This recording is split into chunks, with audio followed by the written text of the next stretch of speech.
Stark, and this is the FITNEST programming. Super excited that you're here with me today.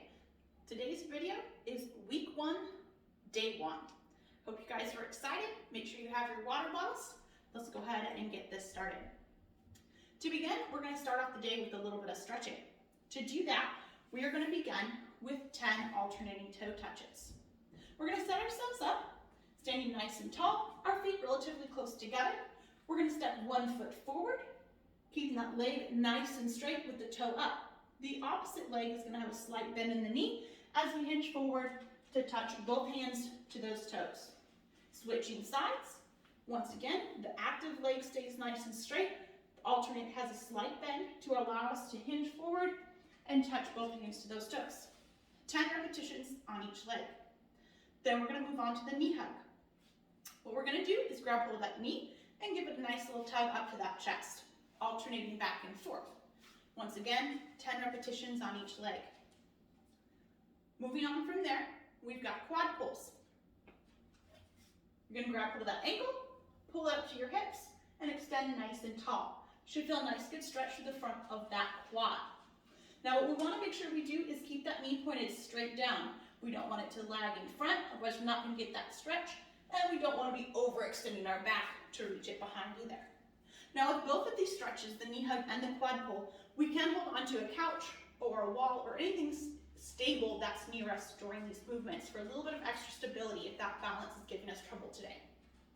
Once we've completed 10 repetitions of each one of those, we're going on to the pigeon stretch and the Spider-Man. The pigeon stretch we're going to hold for 30 seconds on each leg. We're going to begin in that lunge position, cross that front leg across your body, and sinking our hips down as low as we can towards the ground. This is going to allow for a nice good stretch through those hips, the back of those glutes, and we're going to hang out here for 30 seconds before switching to the other side. Once we've completed 30 seconds on each side, we're going to move forward onto the Spider-Mans. Once again, this is in that lunge position. That leg's going to come forward. Both hands are going to come to the ground, keeping our chest nice and low. The hand that is closest to my foot, or your inside hand, is going to rotate up over the leg, up overhead, and back down. We're going to do 5 reaches on this side before switching to the opposite leg. Once again, step forward, hands down. The inside hand, or the hand that is closest to my foot, is going to extend and reach up to the ceiling and back down. Now for both the pigeon stretch and the Spider-Man stretch, we can do alterations of these if we're having trouble getting up and down off the ground, or if it's uncomfortable on your knees. For the Spider-Man stretch, what you can do instead is hinge forward over the couch. You're going to put your fingertips by your ear and rotate one elbow to the other, and then rotate that elbow up to the ceiling as best you can. 5 repetitions on each side. And for the pigeon stretch, we can do this on the back or the arm of the couch. You're going to grab that ankle, put that leg up on top, and lean forward over that leg. Once we've completed these 5 stretches, we're going to move on to our actual warm-up. This piece is to get the heart rate up and make sure blood is circulating properly through all of the muscles and joints that we're going to be using today.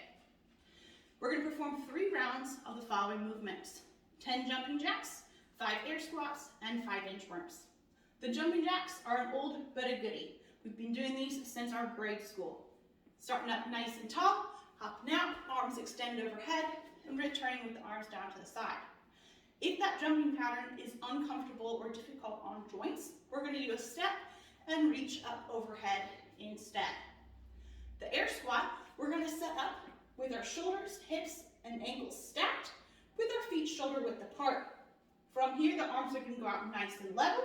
We're going to hinge at the hips and sit down as low as we can before coming all the way back up to finish that squat. Now, whatever your depth is that you're able to reach, that's okay. If you're not quite able to get all the way down to parallel, we'll be working on that over the next couple weeks to strengthen those muscles and allow a little bit more mobility. So that soon, we will be hitting full depth on that squat. After those air squats, we're going into the inchworm. The inchworm is a great shoulder mobility movement, as well as an additional stretch for those hamstrings. We're going to start standing nice and tall. Set your feet as wide as you need to reach the ground without allowing your legs to bend. So if we start here and we can't reach, step that foot out a little bit farther until we can reach the ground, keeping those legs nice and straight. We're gonna walk forward till we're nice and flat in a plank position, and then walk back up. Coming all the way up, standing nice and tall. 5 repetitions of that. Once we do the jumping jacks, air squats, and inchworms 3 times all the way through, we'll move on to our strength portion. Our strength portion today is again 3 rounds. That's going to be a common number you see here in this first couple weeks. We're going to be doing 10 more air squats, which we just went over in the warm-up, followed by 10 lunges, 20-second wall sit, 20 glute bridges, and 20 good mornings. So once again, the air squat, shoulders, hips, and ankles stacked, arms out nice and level, chest tall, squatting down as low as we can, driving through those heels to come all the way back up. The lunges, we're going to alternate right leg, left leg, stepping forward, tapping that back knee to the ground, driving through the heel to come back up nice and tall. Then you'll perform the movement on the opposite leg. If needed, we can grab hold of a couch or stabilize against a wall to allow ourselves a little extra push to get back up out of the bottom of that lunge. It's going to be 5 repetitions on each leg. Coming from there, we go into the wall set. Find any old wall space, something that's sturdy. We're going to set our feet a few feet away from the wall. Slide our hips down until our legs are nice and level. Our shins are stacked over our ankles. We're going to drive our shoulders and our butt into the wall. The goal is to hold this position for the full 20 seconds. If, however, you're feeling your legs shaking, we can go ahead and come up off the wall, shake it off, rest for a few seconds, and go back and finish any remaining time that's within those 20 seconds that we need to accumulate. Break that up if needed. Does not have to be a full 20 seconds straight.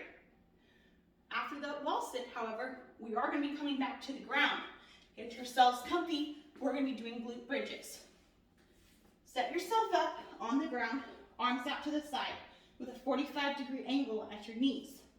From here, we're going to be driving through the heels and pressing the glutes up as high as we can. Coming back down, nice, slow, and controlled. Once we have 20 repetitions of the glute bridge, we're finished on the floor for the moment, and we'll come back up to a standing position. Our final movement for our strength is good mornings. You're going to start nice and tall, fingertips at your ears, and create a slight bend in your knees. Keeping your back nice and flat, we're going to hinge forward at the hips until we feel a nice good stretch in those hamstrings. We're going to come up, squeeze those glutes, and pause for 2 seconds. Again, hinge forward, come up, squeeze those glutes. All right, I guarantee after those glute bridges, you are going to be feeling those good mornings. You'll be seeing the good mornings coming back in other workouts, sometimes as warm-up movements, sometimes as stretches, and sometimes as strength. So keep an eye on this one. Again, working through those movements for 3 rounds. Once you've completed all 3 rounds of our strength, it's time for that conditioning. Grab your water bottle, grab a towel, take a few seconds to catch your breath, whatever you need to do to get prepared. The workout is going to be 8 minutes long. You're going to be working for 20 seconds, resting for 10 seconds. This is called a Tabata. You're going to have 2 movements today that you're going to alternate between, doing 8 rounds of each one for a total of 16 rounds or 8 minutes. The first movement is back to that jumping jack, extending overhead, coming back together. For this time frame, we want to be working for the full 20 seconds. So if we're not able to perform jumping jacks for the full 20 seconds, let's do those step outs so that we can keep ourselves moving that whole time. Remember, you've got a 10-second rest. Then we'll transition into movement number 2, which for today is going to be air squats. Setting up once again, chest, hips, ankles all in line. We're going to perform as many air squats as we can in those 20 seconds. Resting 10 seconds, moving back to those jumping jacks for the next round. This will take 8 minutes to complete. Once you're done with that, you're all done for the day. Great job, and I hope to see you again soon.